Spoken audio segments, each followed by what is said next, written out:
और बच्चे जो हैं वो तो हमारे मुल्क का सरमाया है। कि वेलफेयर के हवाले से उनकी क्या वर्किंग है। अस्सलाम वालेकुम नाजरीन, मैं हूं आपकी मेज़बान डॉक्टर शीज़ा शेख।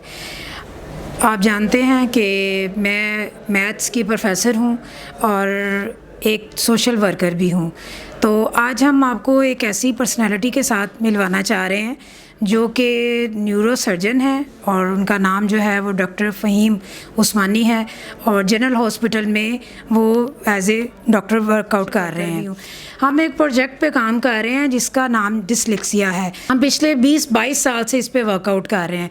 तो हम आपके लिए एक नई चीज़ आज ये बताना चाहते हैं कि इस प्रोजेक्ट से रिलेटेड जो वर्किंग मेंटली असेसमेंट जो होती है हम जो बच्चों की करते हैं। नए देखने वाले हमारे चैनल को सब्सक्राइब कर लें, बेल आइकन को प्रेस कर लें ताकि हमारी आने वाली तमाम इंफॉर्मेटिव वीडियोस आपको बर वक्त मिलती रहें। कि बच्चों की मेंटली जो न्यूरो असेसमेंट होती है उसको किस तरह डायग्नोज करना चाहिए। अस्सलाम वालेकुम सर। जी वालेकुम अस्सलाम।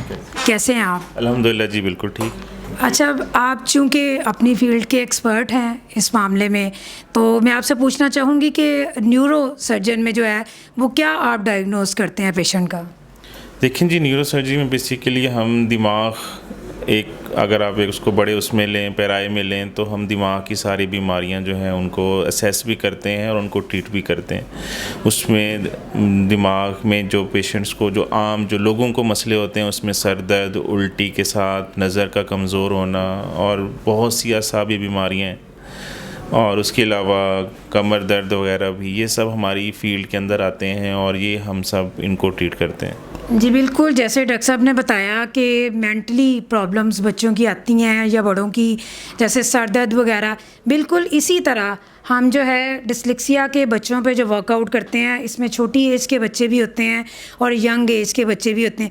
हम बेसिकली डायग्नोस करते हैं कि बच्चों का मेंटल लेवल कितना है और उसमें किस कैटेगरी में वो वर्कआउट करना चाहते हैं, स्टडी में या किसी और ट्रैक पे जाना चाहते हैं, या उनका कोई लाइफ कैरियर या कोई ऐसी चीज़ अफेक्टेड तो नहीं हो रही, तो उसमें उनकी लर्निंग डिफ़िकल्टीज़ आती हैं। तो सेम डॉक्टर साहब का भी यही काम है, हम उनको जो है वो मेंटली असेस करते हैं और डॉक्टर साहब जो है वो मेडिकेटेड उनका ट्रीटमेंट करते हैं।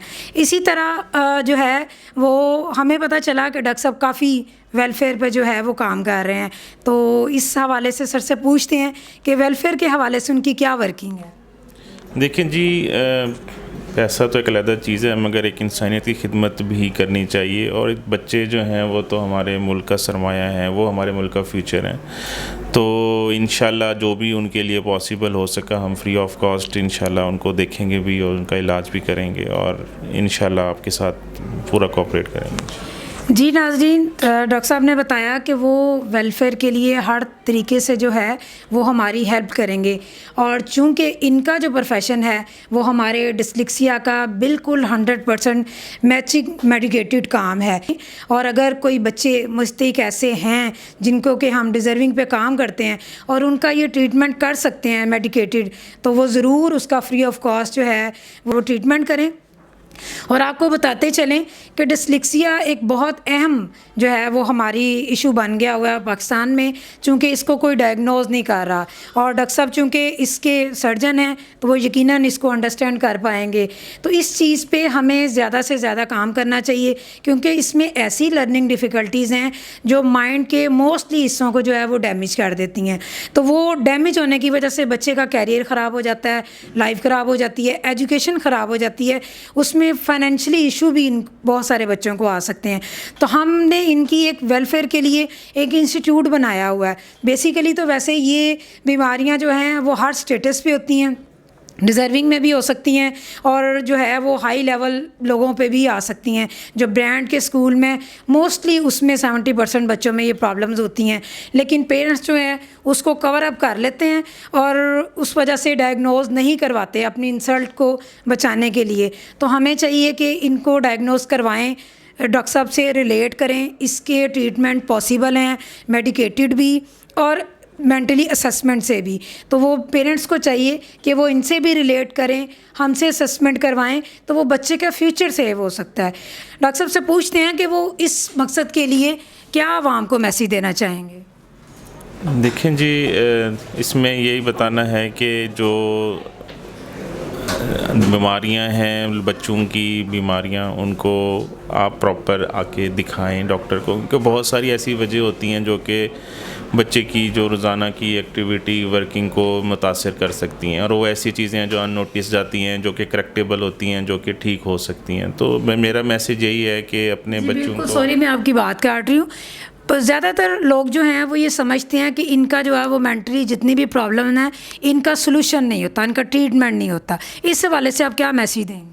नहीं, ऐसी बात नहीं है, सब बच्चों का ऐसा नहीं होता। देखिए, मैं यही बात आपको बता रहा था कि बहुत सारी ऐसी करेक्टेबल चीज़ें होती हैं जो कि बच्चे को तंग कर रही होती हैं। मतलब अगर आप उनको प्रॉपर असेस करके अगर उन चीज़ों को ठीक कर दें तो बच्चा अपनी नॉर्मल एक ज़िंदगी भी गुजार सकता है। उसके अलावा बच्चों में झटके वगैरह जो बच्चे होते हैं उनके अंदर और ऐसी बहुत सारी चीज़ें हैं जिनका दवाइयों से इलाज है।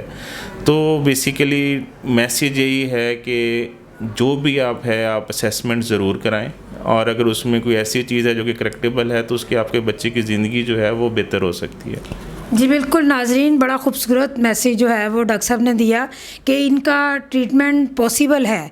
तो प्लीज़ पेरेंट्स जो हैं वो कांटेक्ट करें इन बच्चों के लिए, ताकि वो अपना भी फ्यूचर सेव कर सकें और बच्चों का भी। और इसके साथ ही हम आपको बताते चलें कि हम जो है वो इस काम में डिफरेंट कैटेगरीज़ में डिफरेंट जगह पे जो है वो डिज़र्विंग पे काम कर रहे हैं। तो प्लीज़ हमारा साथ दें। जिस तरह डॉक्टर साहब इंसानियत के लिए काम कर रहे हैं, इसी तरह हम भी यही वर्कआउट कर रहे हैं। तो हमारा इस फील्ड में साथ दें ताकि हम पाकिस्तान को सपोर्ट कर सकें, पाकिस्तान की आवाम को जो है वो सपोर्ट कर सकें। इसके साथ ही मुझे इजाज़त दीजिए। अल्लाह हाफिज़।